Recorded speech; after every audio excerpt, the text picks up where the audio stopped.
အားလုံးပဲပြန်လဲကြိုဆိုလိုက်ပါတယ်ဒါဆိုလို့ရှိရင်တော့ဒီစားလို့နောက်ထပ်မေးခွန်းတွေလည်းရှိပြရဖြစ်တဲ့အတွက်အခုကတော့ပထမမြောက်မေးခွန်းကိုရောက်ရှိလို့လာပါပြီဒီမေးခွန်းအသက်သက်ဆိုင်တဲ့ဒီလိုကြည့်ကြပါအောင်ရှင်ဦးစီက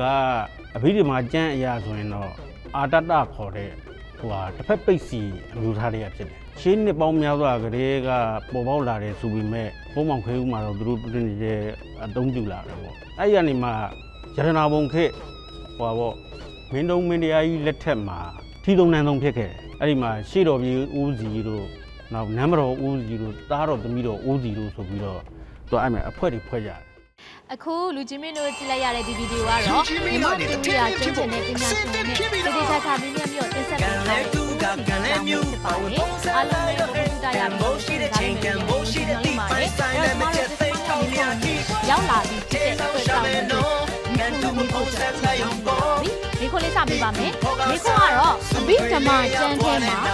အိုးစီကို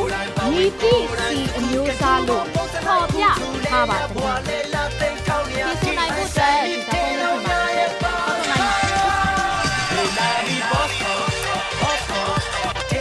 းမှာ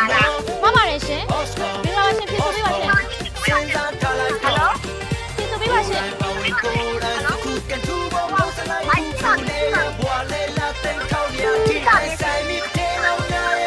မမရရှင်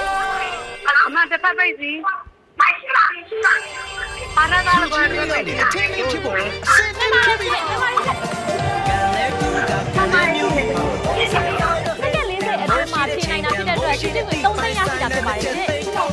ဆုံးလေးခွန်30သိန်းဖြစ်သွားပြီဖြစ်ပါတယ်ရှင်။အခုဆိုလို့ရှိရင်ကျွန်တော်တို့မေခွန်ကစုစုပေါင်း9ခုတောင်လေးဖြစ်ပါတယ်။ကထိန်သင်္ကန်းကလူတဲ့ကာလမှာပဲပရိသဘင်လို့ခေါ်တာပေါ့နော်။ပရိသဘင်ဆိုတာတမျိုးကြီးမဟုတ်ဘဲနဲ့အမျိုးမျိုးပေါ့နော်။ဒီမြတ်စွာဘုရားကို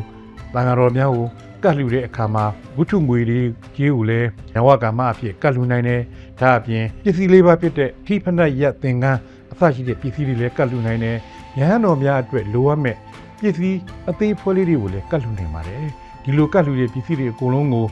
ပရိသာပင်ကြီးမှာချိတ်ဆွဲထားတာပရိသာဆိုတာတော့အမျိုးစုံတယ်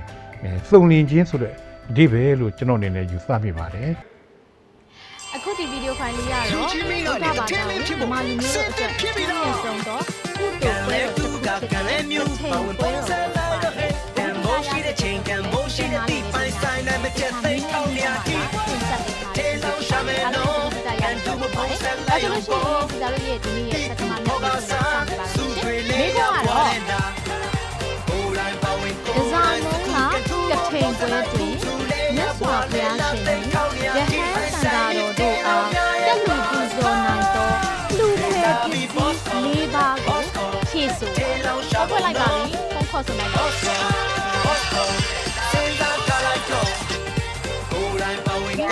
ုပါရှင်ဘာသင်္ကန်းကြောင်းလေးဟုတ်ပါတယ်ရှင်မပါတယ်ရှင်ဖြစ်ဆိုပေးပါရှင်လူကြီးမင်းကနေအထင်းလေးဖြစ်ပေါ်တယ်ဆင်းရဲဖြစ်ပြီးတော့ဟုတ်ကဲ့ပါပါတယ်လူကြီးမင်းရှင်တော့ငါတကယ်အမှန်မှန်နဲ့မြင်နိုင်တဲ့တော့ချစ်ချင်းဝင်9သိန်းရရှိသွားပြီဖြစ်ပါတယ်ရှင်ဤစီစဉ်ကိုမြန်မာကောင်းဒုက္ခမှမြန်မာကောင်းဒုက္ခတထင်းလောင်းရှာပုံတော်ဖြင့်ဂုံယူစွာပတ်မိုးကူညီထားပါတယ်ဒီဝါပထမမြန်မာကောင်းဒုက္ခ